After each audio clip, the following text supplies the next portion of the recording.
Oi, gente. Bom dia. Hoje a gente vai estudar funções vetoriais. O que que é isso? Tá? Quando a gente tinha funções de uma variável real a valores reais, a gente relacionava duas variáveis. Uma variável x, que era uma variável independente, ou uma variável y, tá bom? O que que a gente vai fazer agora é transformar a variável x em variável dependente de uma outra variável t, y dependente de uma outra variável t, e naturalmente ela vai ter alguma relação com x, e z com outra variável t, tendo relação com x e y. Ou seja, a gente vai pegar um parâmetro, tá? E agora pegar outro tipo de função. É uma função que transforma um valor de t em um vetor que depende de x de t, y de t e z de t, certo?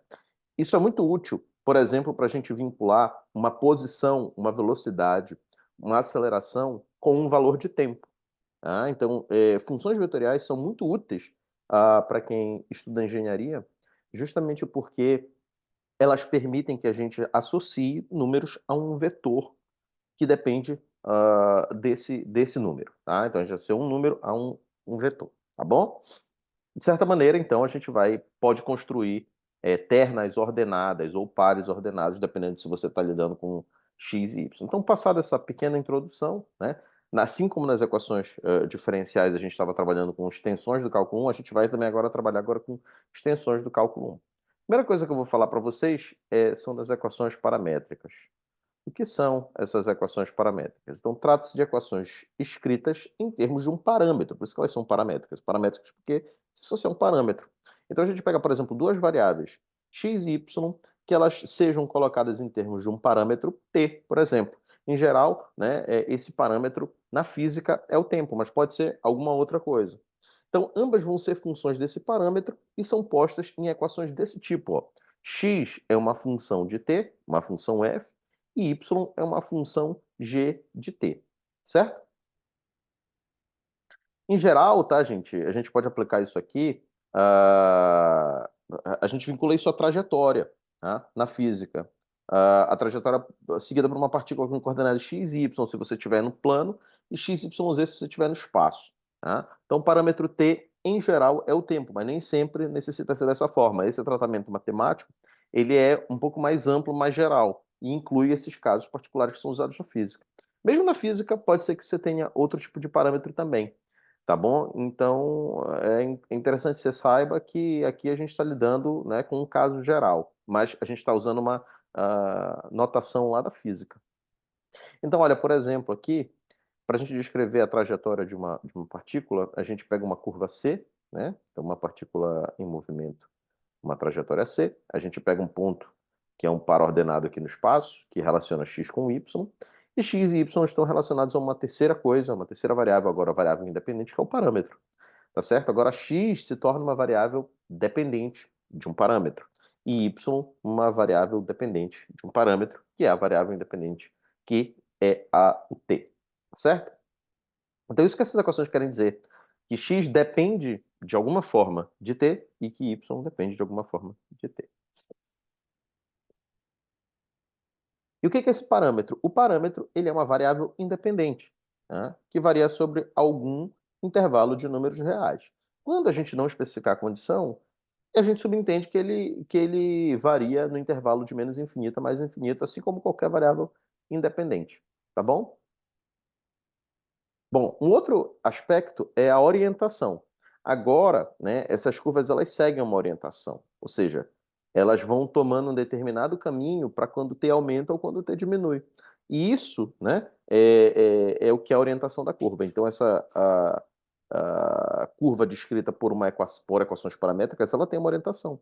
O gráfico é percorrido em determinado sentido à medida que o parâmetro cresce. Tá? Ou seja, a orientação ela é dada pelo sentido do parâmetro crescente. Quando o t aumenta, tá? A curva vai seguindo um determinado caminho.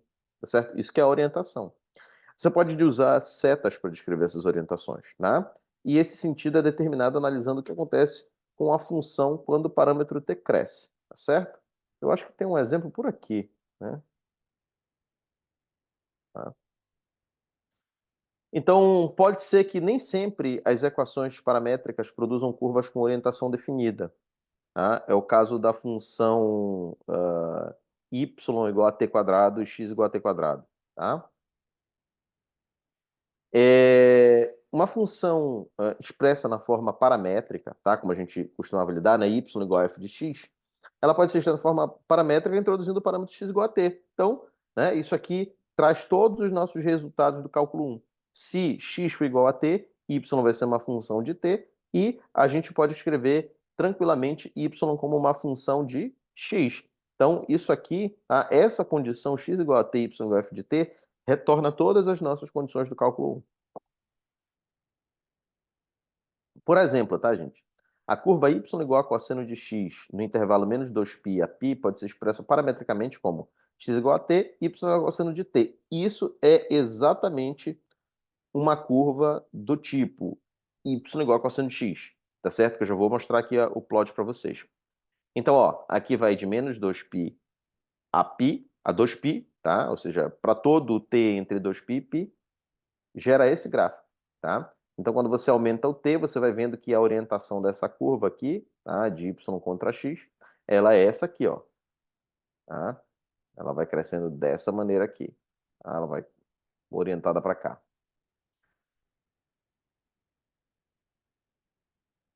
Bom, nesse caso, no caso de uma função f admitir inversa, ou seja, o fato dela ser injetora é uma condição suficiente para ela ser inversível, então a equação y igual a f menos 1 de x equivalerá a x igual a f de y. Aí, tá? Quem se iguala ao parâmetro é a variável y. Nesse caso, a gente está falando de invertibilidade, que a gente estava falando de uma expressão ou uma função ordinária expressa parametricamente, a gente tinha que x era igual a t, x era igual ao parâmetro e y era igual a f de t. No caso de se admitir inversa, y se torna o parâmetro, y vai ser igual a t e x vai ser uma função de y.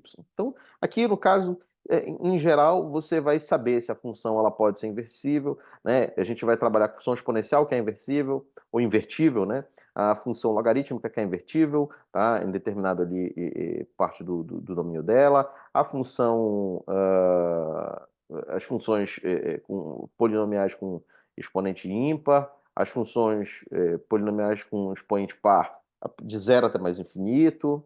Ah, enfim, essas funções aí que a gente já trabalha, tá certo? Função seno, função cosseno, aí também delimitadas o ponto aí em que elas são injetoras, né? Bom, retas tangentes a curvas paramétricas. Às vezes a gente quer encontrar a taxa de variação de uma variável com respeito a outra sem a gente eliminar o parâmetro. Tá? Então a gente quer saber como y varia em respeito a x sem que a gente elimine o parâmetro.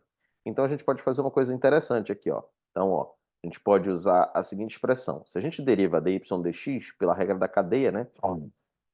A gente ficaria com dy, dt e dt dx, tá? Se dx dt for igual a zero, ou seja, se a derivada da função x for igual a zero, a gente pode usar tranquilamente essa expressão bem aqui, tá certo, gente? Então, basta você pegar e derivar y, dy dx, basta você derivar y e dividir pela derivada de x, desde que a derivada de x seja diferente de zero. Por que a derivada de x tem que ser diferente de zero? Porque senão, né, como a gente não definiu divisão por zero, isso aqui vai ser uma coisa indeterminada, tá? Então, o dx dt tem que ser diferente de zero. Casos importantes. É importante notar que se dy dt igual a zero e dx dt for diferente de zero, a reta tangente à curva paramétrica vai ser horizontal. Por quê, gente? Dy dt igual a zero significa que o y não varia com respeito a t, mas o dx dt sim. Tá? Então, o y não cresce com respeito a x nesse ponto. Tá? Então, a gente volta bem aqui. Ó. Se dy dt for igual a zero, a curva vai ser horizontal. Por quê? Porque essa expressão toda vai ser zero. Tá? O zero dividido por alguma coisa, aí sim é determinado. Tá? Aí a gente vai ter zero aqui. Então, dy dx igual a zero significa uma reta tangente horizontal. A reta tangente de y com respeito a x. Tá certo? Agora, quando dx dt for igual a zero e dy dt for diferente de zero, a gente vai ter uma curva de inclinação infinita. Por quê, gente? Aí o que acontece? Né? com dx dt igual a zero, a gente pode tomar um limite no qual esse dx dt tende para zero e dy dt é diferente de zero. A gente tem uma coisa que tende para o infinito aí, tá? E quando ambas são nulas, a gente tem uma indeterminação que leva aos chamados pontos singulares, que devem ser analisados cada caso a caso, tá certo? Vou trazer exemplos aqui sobre isso depois.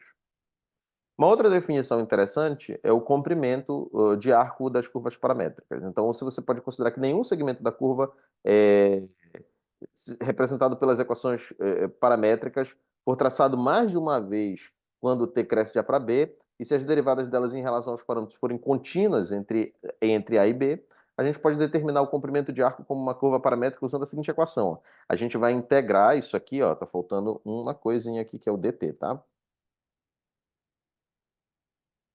A gente vai integrar a derivada ao quadrado em x, desculpa, em t, a derivada de x em t ao quadrado, a derivada em y ao quadrado, tira a raiz quadrada disso e integra em t.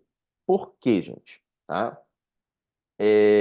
Se você tem uma curva, a derivada dela vai dar a reta tangente a essa curva, tá certo? Ambas essas curvas crescem com respeito a t. Então, o que a derivada vai retornar para a gente aqui? Essa derivada ao quadrado. Ela vai mostrar como x varia infinitesimalmente quando a gente varia t, e y também. E a gente vai somar essas duas variações. Por que a gente vai tirar a raiz quadrada? Porque essas variações elas são, né, de variáveis que estão aí perpendiculares umas às outras. Então é como se a gente estivesse tomando aqui um teorema de Pitágoras que mostrasse a hipotenusa, que é um elemento infinitesimal ao longo da curva. E por que a gente integra em t? A gente integra em t porque a gente vai somar todas essas pequenas contribuições ponto a ponto. Tá certo? Indo de A a B porque é o intervalo que a gente determinou. Tudo bem, gente? Então, L é o comprimento de arco, tá? Que geometricamente representa a soma, tá? De todas as inclinações aí, de todos os comprimentos infinitesimalmente expostos pela curva, tá? Ao longo da curva, integrados ao longo de toda a curva, tá certo? Bom, no caso, a gente trouxe aí só as componentes no plano. Agora a gente pode trabalhar isso aqui no espaço também, ou você pode trabalhar em N dimensões se quiser, tá? Na física, principalmente na física 1, na física 2, a gente usa pouco isso. Agora, por exemplo, mais para a física moderna, a gente tem a relatividade e a gente coloca o tempo como uma quarta variável. É possível trabalhar dessa maneira, tá? Então, por exemplo, a gente tem o R4, por exemplo, na relatividade. Agora, na física clássica comum, a gente usa até três dimensões, costuma usar até três dimensões, que são as componentes aí, né? Ou seja, x pode ser a largura, né? Depois y pode ser a profundidade, z pode ser a altura, né? Enfim, né? A gente usa três porque nós temos três dimensões. Então, a gente pode construir uma curva paramétrica no espaço a partir de três equações paramétricas para x, y e z, de maneira que x igual a f de t, y igual a g de t e z igual a h de t, ou seja, cada um seja uma função desse parâmetro t. Então, caso nenhuma restrição esteja mencionada explicitamente, a gente supõe que t esteja entre mais e menos infinito. E o que são funções vetoriais? Bom, haja vista que nós falamos sobre agora equações paramétricas, é possível montar vetores a partir de funções, tá certo? E aí, o que a gente vai fazer?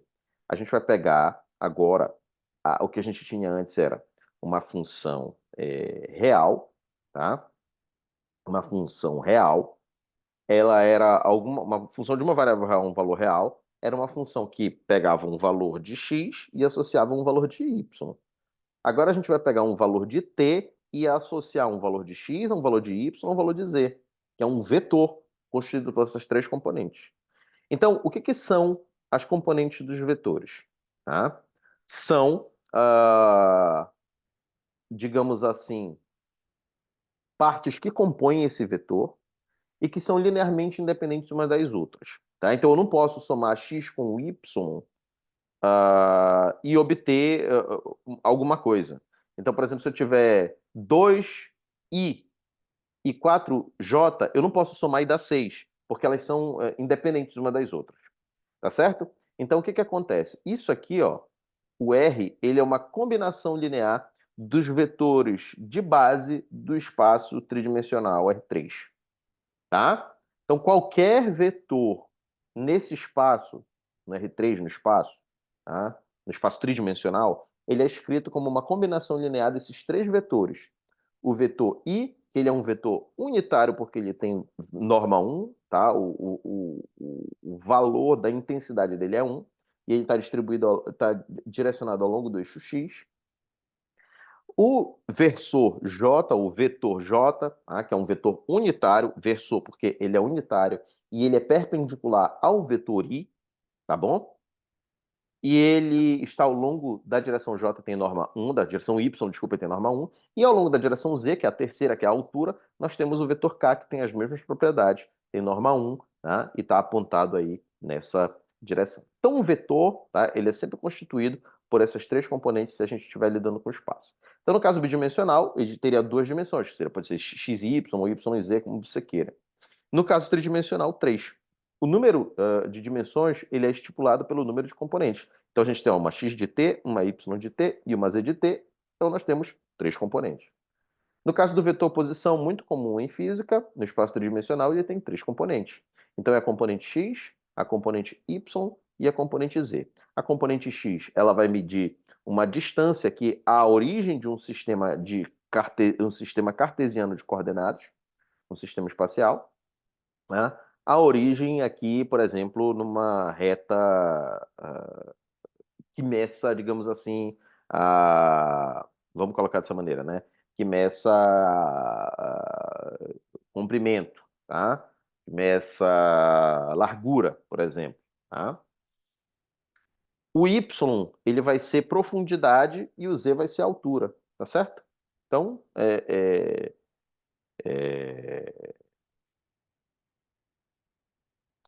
basicamente é isso, né? Eu vou pegar aqui uma foto do espaço, né?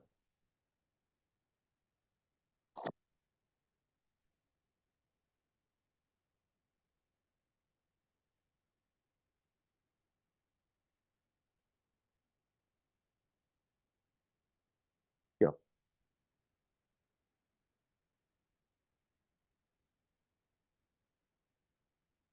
Veja, você tem x, esse sistema ele está incorreto aqui, ele está ao contrário, tá? Ele não está destrógeno, ele está sinistrógeno. Esse aqui eu creio que esteja melhor. Pronto, tá aqui, ó.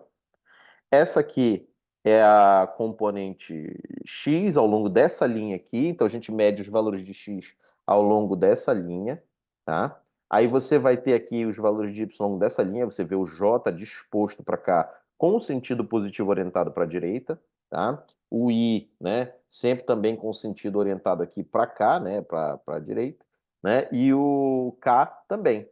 Então isso aqui segue a regra da mão direita, aquilo que vocês estudaram lá na álgebra, tá bom? É, Como a ementa de vocês é muito grande, eu não vou poder fazer essa revisão, tá? De álgebra e de geometria analítica. Eu preciso que vocês façam, que vocês trabalhem essa questão aí também por fora, tá? Porque fica muito, muito volumoso de conteúdo para trabalhar e a gente não tem esse tempo todo, né? A gente tem 10 aulas só, né? De 4 horas e meia, dá 45 horas, uma ementa enorme, tá? Então, ó, tá aqui, ó. X está disposto aqui, Y e Z. Então, você vai pegar uma parte em X, que vai te dar uma informação, uma parte em Y, se você for cruzar essas duas aqui, tá? Você pega, pela regra do paralelogramo da soma vetorial, você pega e projeta bem aqui, por exemplo, uma informação. Deixa eu salvar essa figura aqui, só para ficar claro, né? Eu vou.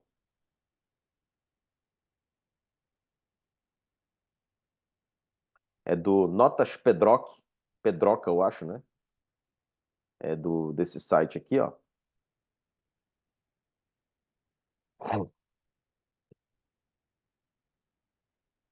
Então a gente vai desenhar em cima desse desenho.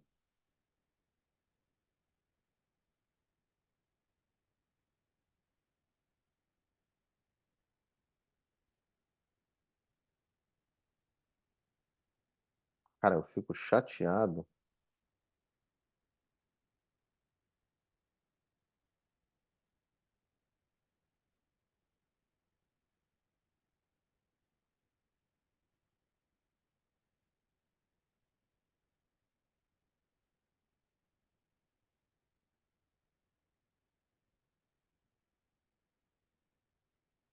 Na hora do Pedroca aqui. Esse aqui. Não, esse aqui tá errado, cara. Aqui. Só vai a imagem como? Ah, tá na mesa.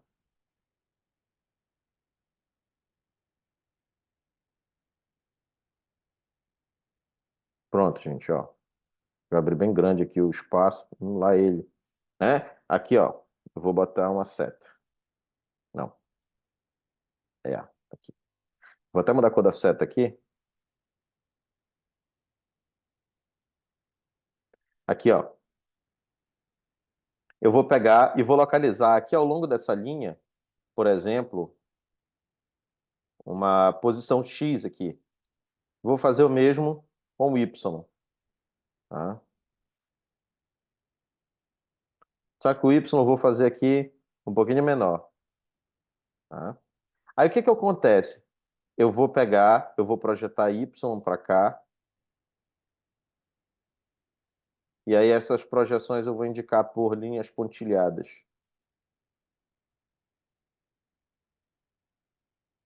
tá? O que que você pode fazer com esses vetores? Somá-los vetorialmente, pela regra do paralelogramo, né?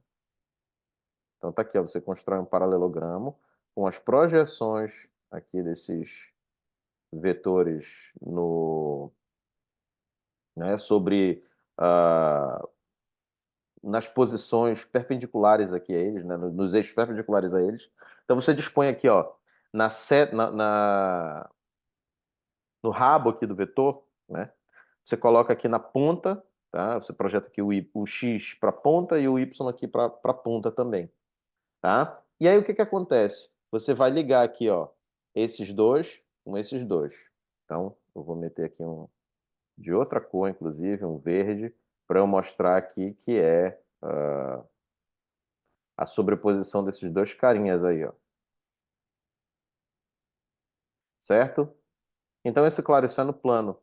Então, eu vou juntar lá a origem desses dois aí com o encontro das projeções. Isso aqui é o vetor resultante da soma entre x e y. Se eu quisesse incluir z, aí eu colocaria também, contaria em z aqui, ó. Bem aqui. Aí o que que eu ia fazer? Eu ia pegar esse vetor do plano x, y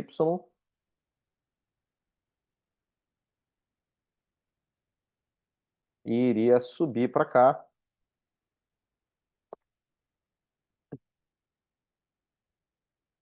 Bota ele pontilhado.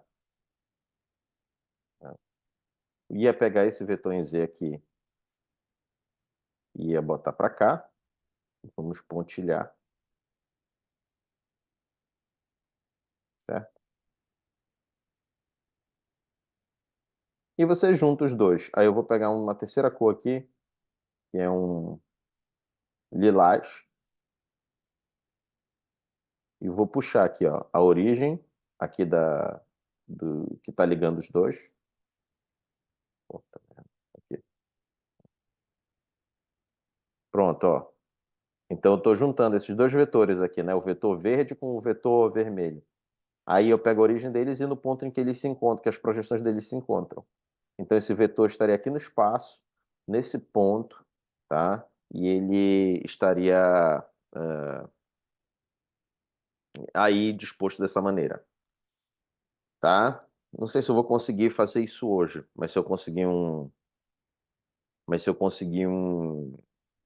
alguns palitos de churrasco e um isopor, vou tentar passar ali no Santarém Importados antes de levar para aula isso, né? Claro, vocês não vão ver isso, vocês vão saber depois de. Então, vou fazer isso na próxima aula, naturalmente, né? Então, vai dar tempo. Eu vou fazer um espaço para a gente trabalhar isso em sala de aula, tá certo? Pronto.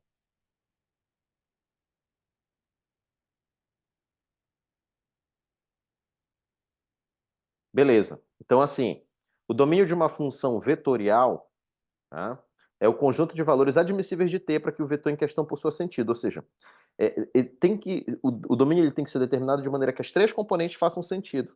Então, caso não haja especificação do domínio, o domínio será a interseção dos domínios naturais de R de T. Por exemplo, se você tiver uma componente logarítmica e uma componente exponencial, o domínio natural da função logarítmica é para T maior que zero. Tá? O ln de T é o T maior que zero. E uh, o da exponencial vai de menos até mais infinito. Então, a interseção, por exemplo, desses domínios, se tiver uma componente x e uma componente y, que é um logaritmo e outra exponencial, vai ser a interseção desses domínios. Como o domínio mais restrito da função logarítmica, então ele vai definir, de certa maneira, o domínio aí dessa função vetorial. Não vai poder ter valores menores do que zero, vão ter que ser valores maiores do que zero. E nem iguais, tá? A zero. O gráfico. Se R de t for uma função vetorial no espaço ou bidimensional, então a gente define o gráfico de R de t como uma curva paramétrica descrita pelas funções componentes de R, tá certo? E como é que a gente pode pensar o gráfico? A gente pode pensar o gráfico traçado pela ponta de um vetor em movimento, considerando que o ponto inicial, que é o rabo da flecha do vetor, está na origem e a ponta está sobre a curva C, ou seja, ele vai descrevendo aí um determinado vetor. Como aqui, né? A gente tem uma curva arbitrária, tá? Que ela denota um ponto x no instante t, né? X de t, y de z e z de t sobre essa curva. E aí, ó, o vetor r de t, ele tem o rabo dele na origem e a cabeça dele aqui, a ponta dele, em cima da curva. Então, por exemplo, se a gente tivesse x de zero, né, e esse vetor tivesse para cá, por exemplo, vamos botar aqui uma seta aqui, ó. Isso aqui, por exemplo, seria o r de zero. Aí ele teria um x de zero, um y de zero e um z de zero. Se você tivesse aqui, por exemplo, um z de t', ele poderia estar para cá, ó. Então, esse vetor aqui, ele vai varrendo, né?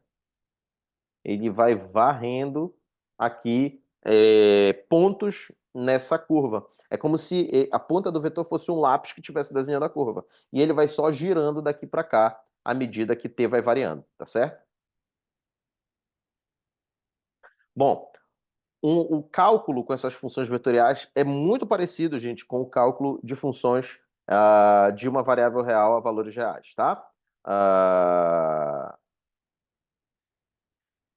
basicamente, ele envolve limite, derivada e integral. E o limite, ele é muito semelhante.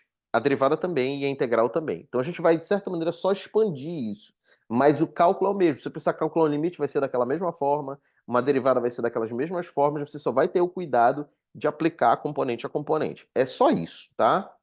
Então, o limite de uma função vetorial tender para um valor limite L vetor, quando t tende a um valor, significa, um valor A, tá? Significa que a ponta do vetor R de t tende à ponta do vetor L quando t tende a A. Em outras palavras, o vetor R de t se aproxima do vetor L tanto em intensidade quanto em direção e sentido, quando t se aproxima tanto quanto a gente queira de A. Isso se traduz na seguinte definição, ó.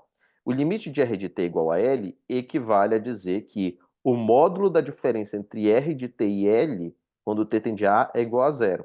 Então, qual é a implicação disso? Para você tomar o limite de R de t quando t tende a A e obter o valor L, você vai tomar o limite componente a componente, tá? Então, a implicação disso é que as componentes de R tendam as correspondentes componentes de R tendam as componentes de L, tá certo? Então, isso significa a seguinte maneira: quando você for tomar o limite de uma função vetorial, você toma o limite de cada uma das componentes, né? Então, os limites das funções componentes existem sempre que R tender a um valor limite L, quando t tende a A. Ainda, se R for igual a xi mais yj mais zk, então o limite de R de t é limite de x quando t tende a A, y tende a A, y de t, quando t tende a A, e z de t tende a A. A gente vai fazer isso aqui, tá? Num exemplo posteriormente para vocês verem como é que é simples. Tá? Outra coisa, continuidade. Lembra que a continuidade ela tinha três condições. Primeiro, a função tinha que estar definida num ponto, os limites laterais tinham que ser iguais e o valor do limite aplicado no ponto tinha que ser igual ao valor da função no ponto. Tá? Em outras palavras, gente, isso significa dizer que essa definição aqui, que de limite de R de t, quando t tende a igual a R de A, é a definição que contempla essas três condições, tá certo? Então, a continuidade de funções vetoriais, ela pode ser entendida como extensão da continuidade de funções reais, tá certo? A função R de t é contínua em t igual a A, se R de t for igual a R de A, quando no limite em que t tende a A. Se você não se lembra da noção de continuidade, no curso de cálculo 1 tem uma aula todinha sobre continuidade, que é a aula 3 do curso, tá certo? Eu não sei mexer e botar card aqui, então procura lá a aula 3 do curso de cálculo 1 que você vai achar, tá? Ou seja, ainda tem que estudar mais o YouTube, me desculpe. Então, a função está definida no ponto A, tá certo? Os limites laterais são iguais nesse ponto e a função aplicada nesse ponto é igual ao limite. Então, para você garantir que uma função R de t seja contínua, basta que ela satisfaça essa definição aqui. Tá? Se esse limite existir, é porque, tá, a função está definida no ponto, os limites laterais são iguais e o valor da função é igual ao limite aplicado no ponto. Tem que ter essas três condições. Continuidade em um intervalo, da mesma forma do que no cálculo 1. Então, a função vetorial é contínua em intervalo se é contínua em cada ponto do intervalo. Então, por exemplo, se a gente diz que ela é de A até B, entre A e até B, tá? Ela vai ser, ela é contínua em cada ponto do intervalo. Então, a função será contínua em t igual a se e somente se suas funções componentes também o forem. Ou seja, você vai fazer a três vezes ou duas vezes, dependendo do caso, se estiver no espaço ou no plano, respectivamente. Você vai fazer a análise componente a componente de se essas funções são contínuas, tá certo, gente? Derivada. Novamente, a definição de derivada é a mesma, tá? Exceto que aqui a gente está lidando com vetores. A derivada de uma função vetorial é definida de forma análoga à derivada de uma função real. Se R for uma função vetorial, a gente define a derivada de R em relação a t com uma função R' dada por O. R' é igual a limite de R de t mais H menos R de t dividido por H. O domínio da derivada consiste em todos os valores de t do domínio de R nos quais o limite existe. O limite acima existe. Então, tá, a derivada vai existir se esse limite existir, porque isso é a definição de derivada. Tá certo, gente?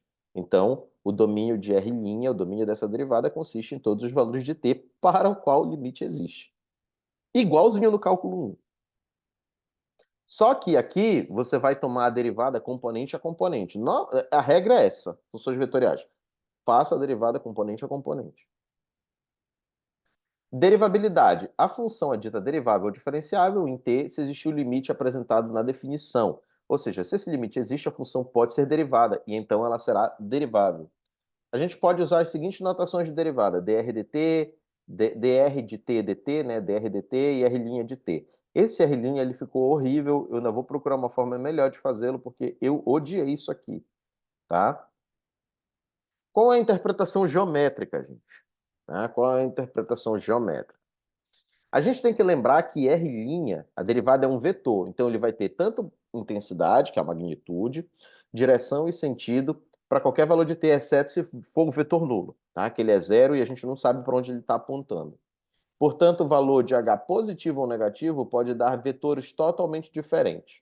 O que liga esses dois casos é que R de t mais h menos R de t percorre a reta secante que une os pontos terminais de R de t mais h e R de t, mas em sentidos opostos. Eu já vou mostrar uma figura ilustrando isso. No entanto, a derivada ela envolve a divisão pelo fator h, que carrega esse sinal, o que implica que a derivada aponta sempre na direção do parâmetro crescente e percorre a reta secante.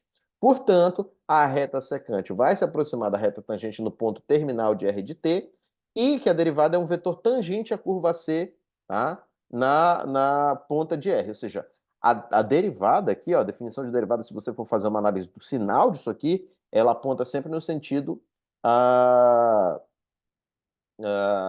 do parâmetro crescente. Ou seja, olha aqui, ó. Vamos pegar esse primeiro caso, com h igual a zero, maior que zero.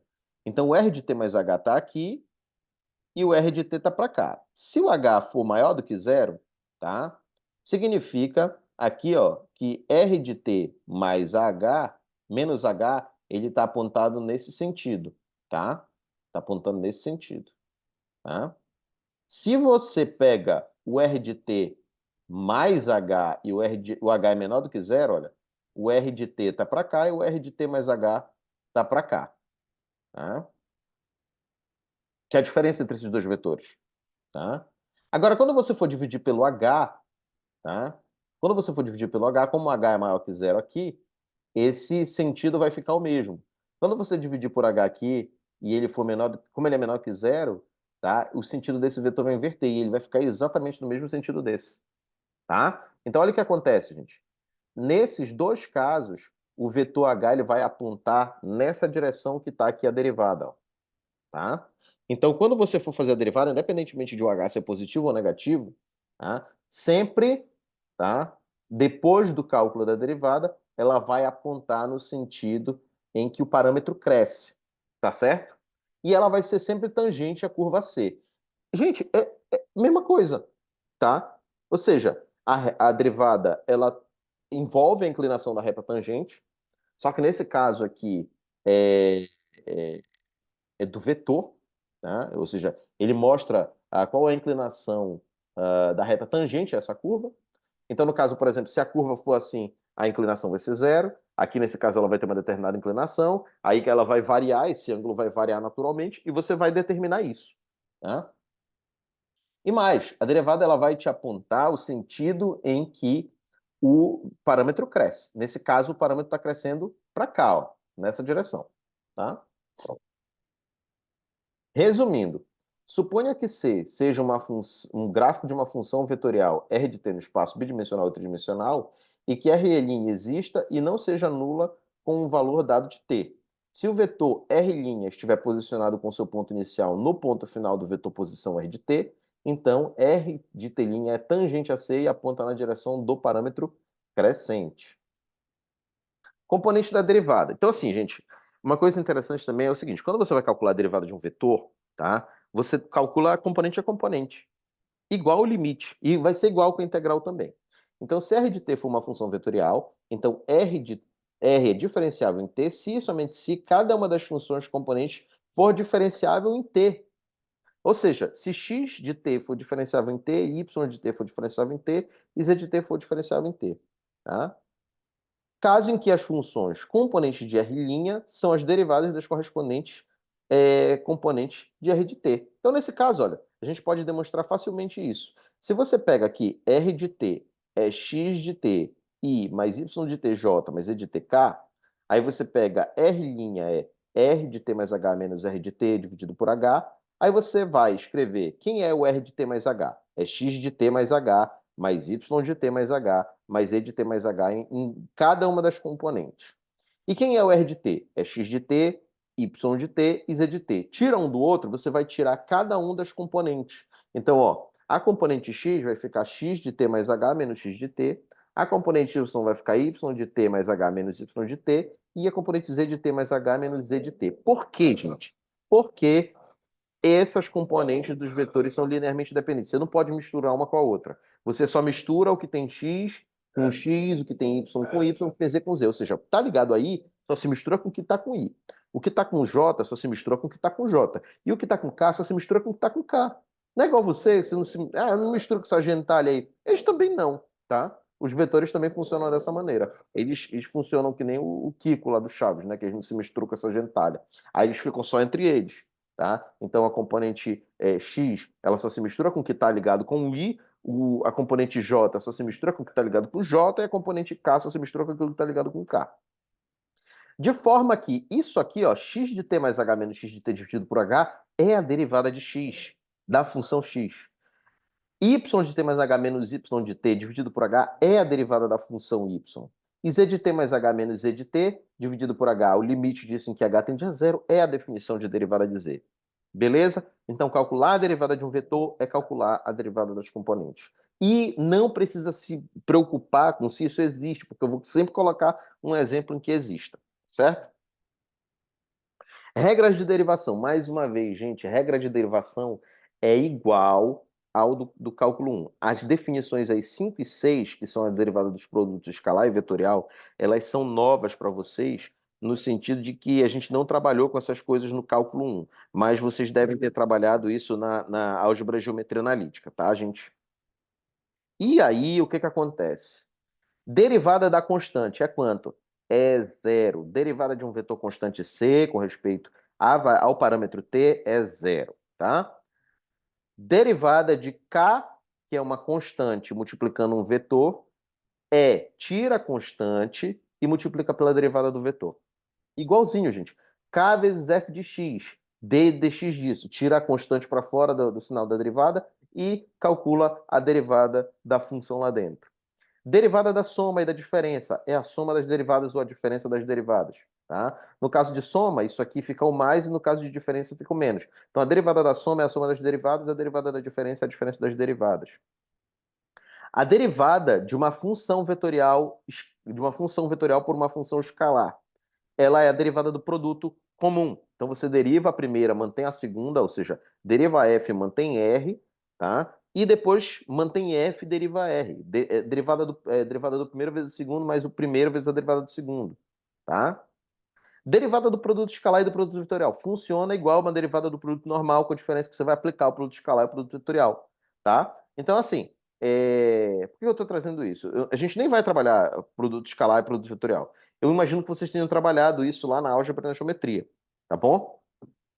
Que eu creio que é da ementa dessa disciplina aí, tá bom? Então, o que que acontece, gente? DR1, vetorial R2 e tal, né? Você só troca aqui o sinal, ó, isso é um sinal de produto escalar. O produto escalar entre dois vetores é um produto entre dois vetores que resulta num escalar, e o produto vetorial é um produto entre dois vetores que resulta num vetor, tá? Então, o resultado disso aqui é um vetor, tá? Que expressa como esse vetor cresce e é tangente a curva paramétrica aí que apresenta o seu gráfico, tá? E aqui também, só que aqui não é um vetor, aqui resulta num escalar. Bom, retas tangentes a gráficos de funções vetoriais. A definição, tá, gente, de reta tangente a gráficos de funções vetoriais, ela pode ser feita de forma análoga à ideia de reta tangente a uma curva no cálculo 1. Igualzinho, gente, quase. A diferença é que a gente está lidando com vetor. Então não é igualzinho, né? Mas é muito semelhante, muito parecido, tá? Exceto por essa diferença. Então, seja um ponto P no gráfico de uma função vetorial R de t e RT0 o vetor posição da origem até P, tá? Então, ó, vamos pegar um ponto P, tá? E R de T0, o vetor posição.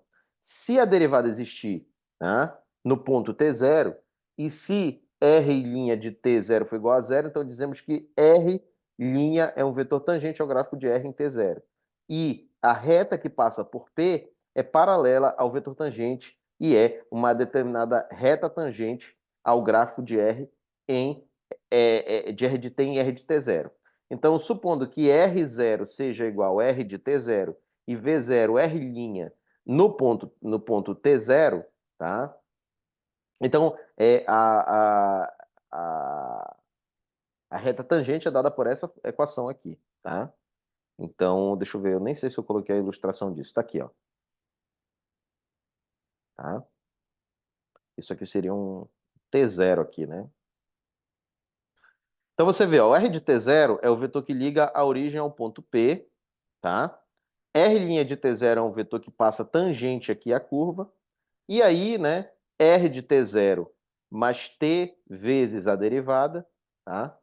Mais T vezes a derivada é igual a uma reta tangente. Só que aqui, no caso, ele se expressa aqui por um vetor, certo? Então, o R de... é, essa equação aqui, né, ela é expressa por um vetor. Integração, tá? Se R de t for uma função vetorial contínua em AB, então define-se a integral definida dessa função ao longo do intervalo como limite de somas de rima, exatamente como a gente fez no cálculo 1. Então a diferença é que o integrando agora é uma função vetorial. Então o que que a gente faz? O R não é uma combinação linear dos vetores unitários do espaço tridimensional? Pois é. Então a gente pega aqui a componente x, aplica na componente y e na componente z, ou seja, a gente transforma isso em três integrais. Integrar um vetor é integrar de A até B, no limite aí, no intervalo de integração que você estabelecer, as componentes de cada um. Tá? A gente já vai mostrar também no exemplo como funciona. Regras de integração são as mesmas do cálculo 1.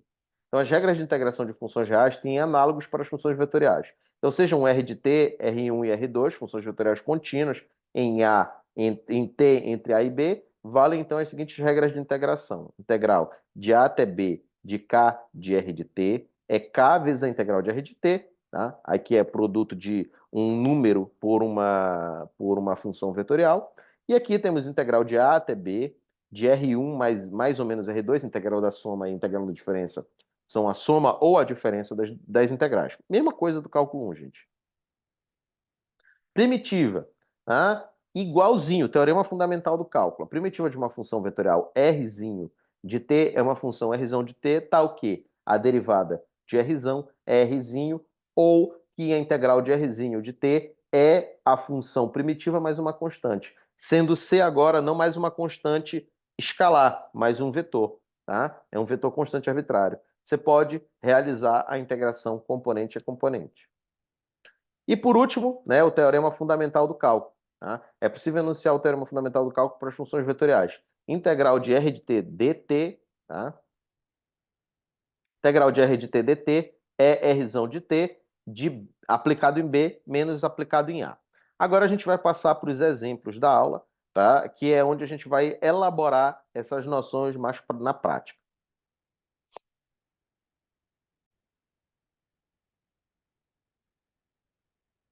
Bom, primeiro exemplo, gente, de equações paramétricas.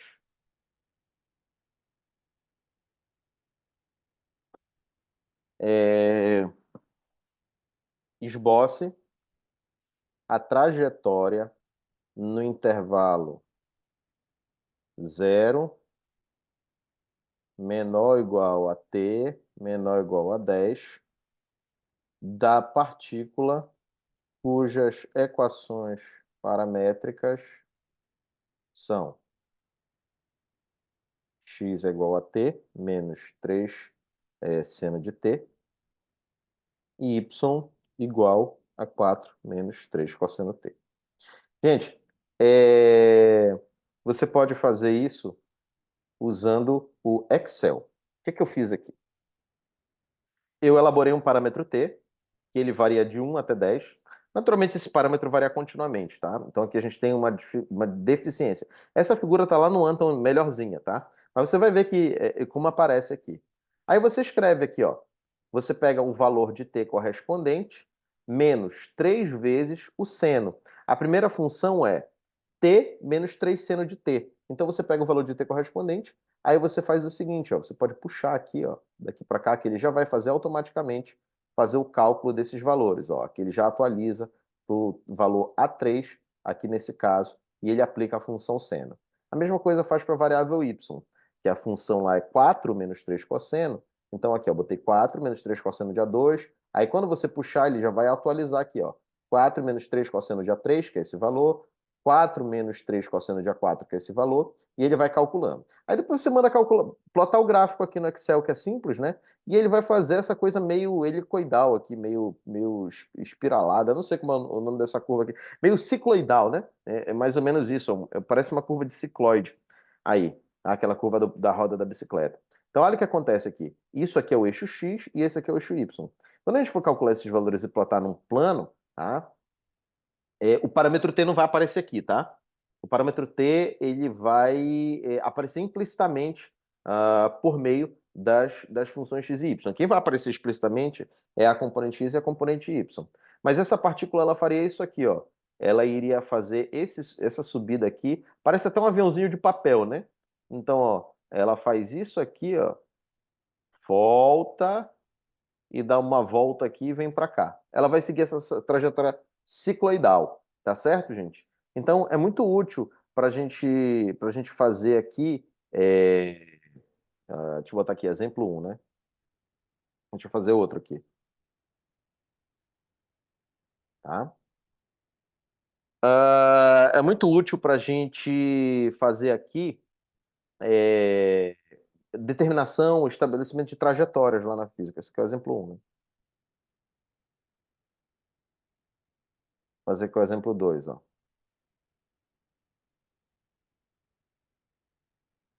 O 2.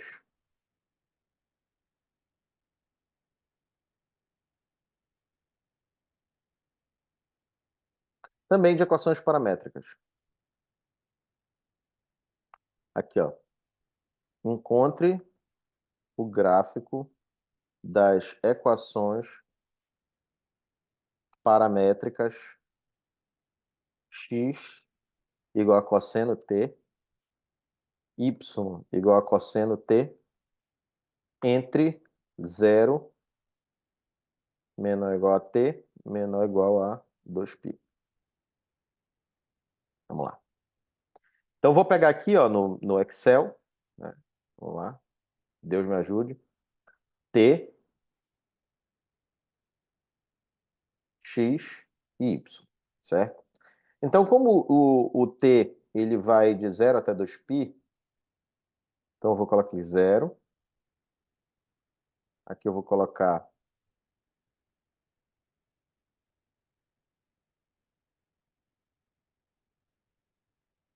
Vou botar múltiplos de π, né? Vamos botar aqui π. Deixa eu ver aqui.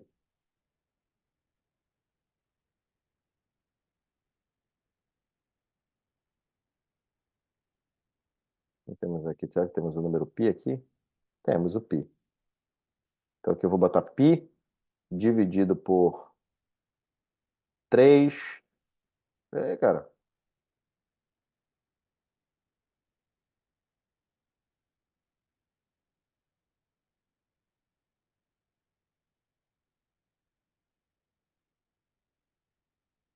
Hum,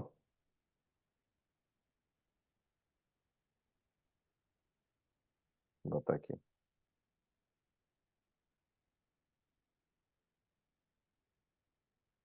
Hum. É,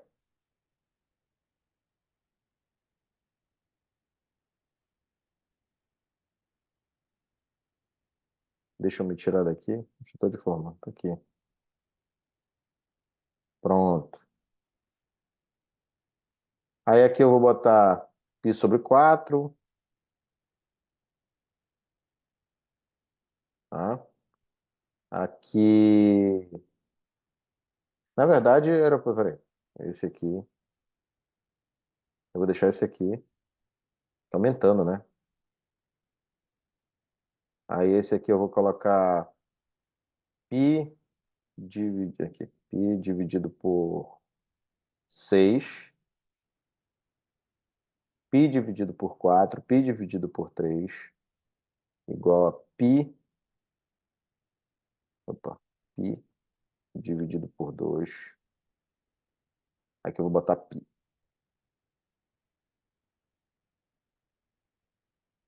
Aí depois eu vou botar 3π sobre 2. Não, π, né? Até... Não, foi π sobre 2. Ah, tá aqui. Peraí. Vamos procurar aqui.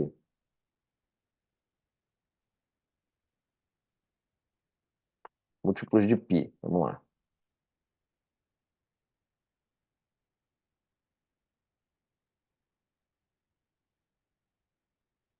Pronto, esse vem aqui, ó.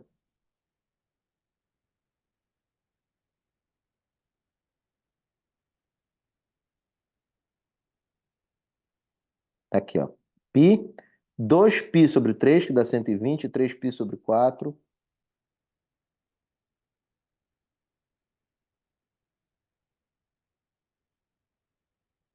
3. Aí aqui 3π sobre 4.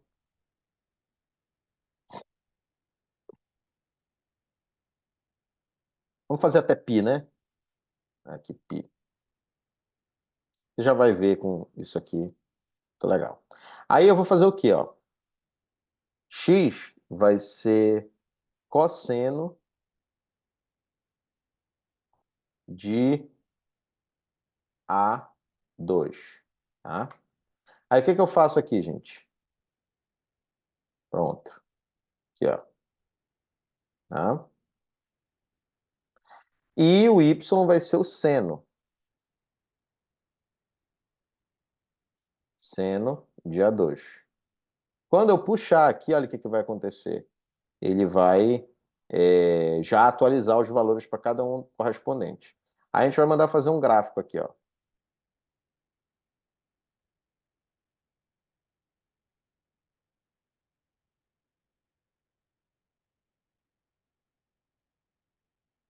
Onde que é a fórmula? Tá aqui. Era esse bem aqui. Aí, né? Estava bem aqui. Selecionar dados. Valores de x. Eu vou pegar esse bem aqui, ó. Ok? E eu vou pegar os valores de y, esses aqui.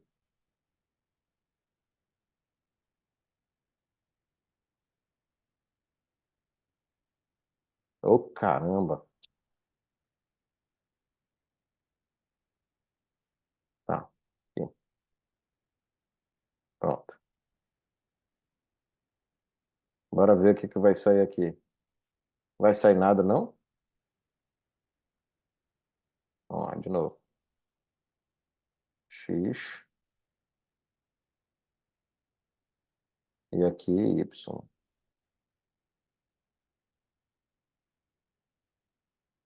Não sai nada.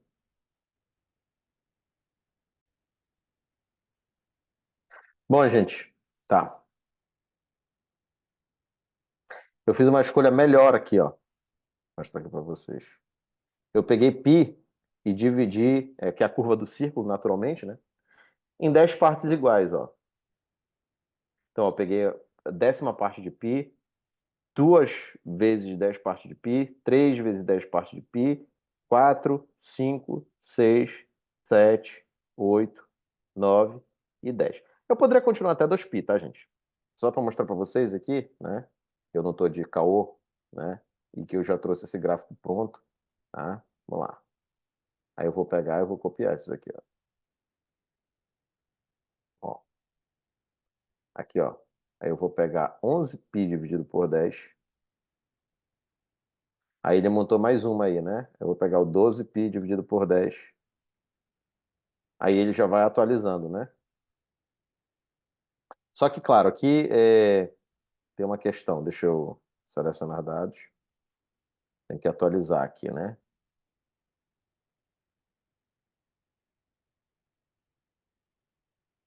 Ó.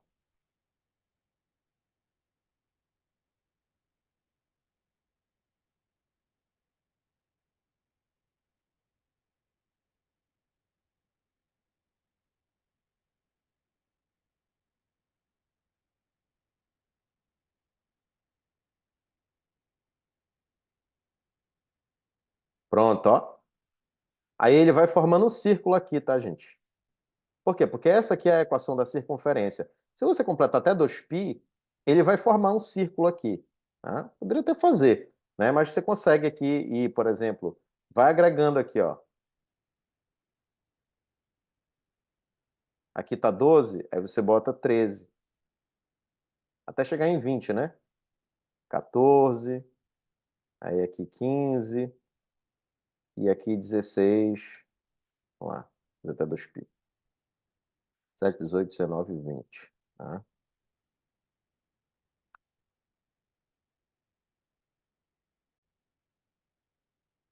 Então vamos lá, gente, aqui, ó. Eu vou atualizar aqui ó, os valores. Vou atualizar os valores aqui. Aí eu volto aqui, ó, 16. Eu vou botar o 17. até chegar em 2π, né? Que é 20π sobre 10. 18. Não, peraí. 18. Aqui 19. É bacana você dividir em partes iguais aqui, né? Aqui 20. Tá? Aí já está todo atualizado aqui. E aí eu tenho que ir para o gráfico, selecionar os dados, né? Aí aqui eu vou apagar isso. Vou colocar os valores de x aqui, né? Ok. Eu vou começar aqui. Vou botar até aqui. E aqui eu vou apagar. E aqui. Pronto. Teve uma bronca aqui na selecionadade.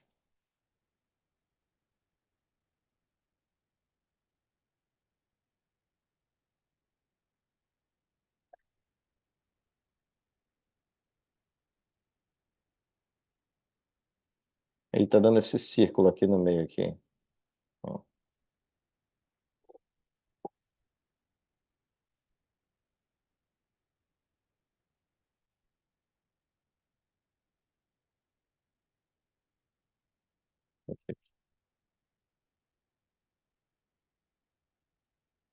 ele tá dando alguma bronca por aqui que eu não tô entendendo. Ah, não, tá. Peraí.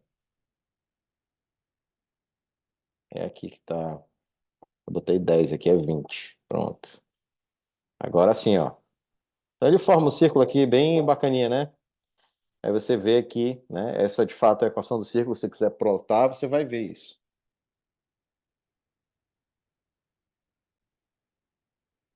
Pronto.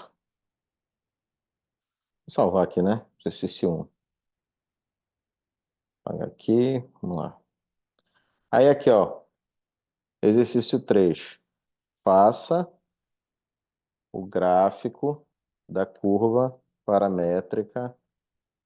Aqui, x igual a 2t menos 3 e y igual a 6t menos 7. Então aqui, gente, ó. Como é que a gente faz isso? Substitua x em y. Então, você vai eliminando o parâmetro t. Então, você pode fazer o quê, né? 2t mais 3 é igual a 6t. Então, eu vou escrever aqui, ó. 3 vezes 2t. E eu jogo 2t igual a x mais 3.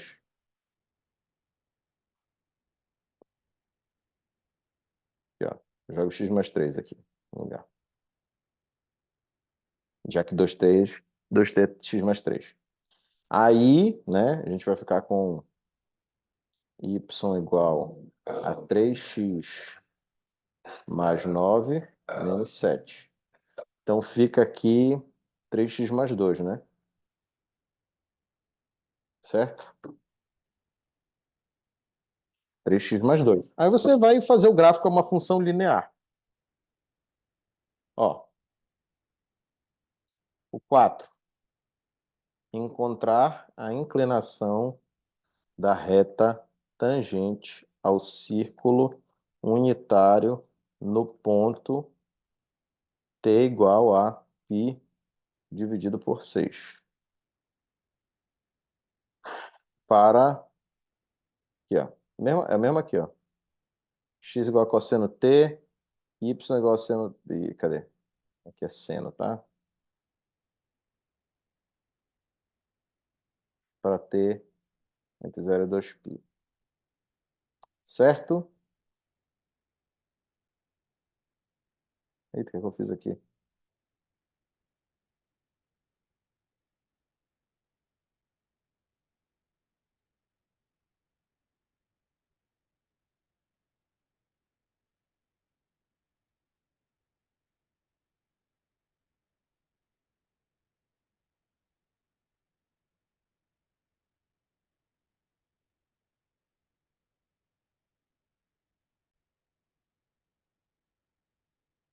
Bom, vamos lá, pessoal. Aqui, ó, pede para encontrar a inclinação da reta tangente, tá? Ao círculo unitário no ponto π igual a 6. Então, quem é a inclinação da reta tangente? É isso aqui. Só que nós vimos que a gente poderia fazer dy dt dividido por dx dt. Que é simples, né? Então, ó, quem é dy dt? Aqui é d dt de cosseno dividido por ddt de seno.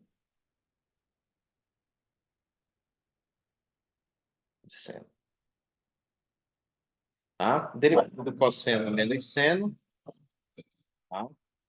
Entre parênteses. E derivada do cosseno, desculpa, do seno é cosseno. Como queremos saber o que se passa no ponto t igual a π dividido por 6, tá? Então, aqui dy dx de π dividido por 6. Tá? A gente aplica isso aqui, e aí isso aqui vai ficar menos seno de π sobre 6, π dividido por 6, e cosseno de π dividido por 6. Quer terminar assim? Termina.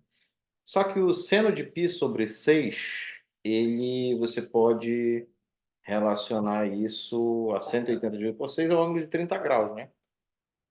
Então aqui vai ser o seno de 30, tá? É o mesmo que o cosseno de 30 e mesmo que o seno de 30. Seno de 30 é meio, tá? 1 dividido por 2.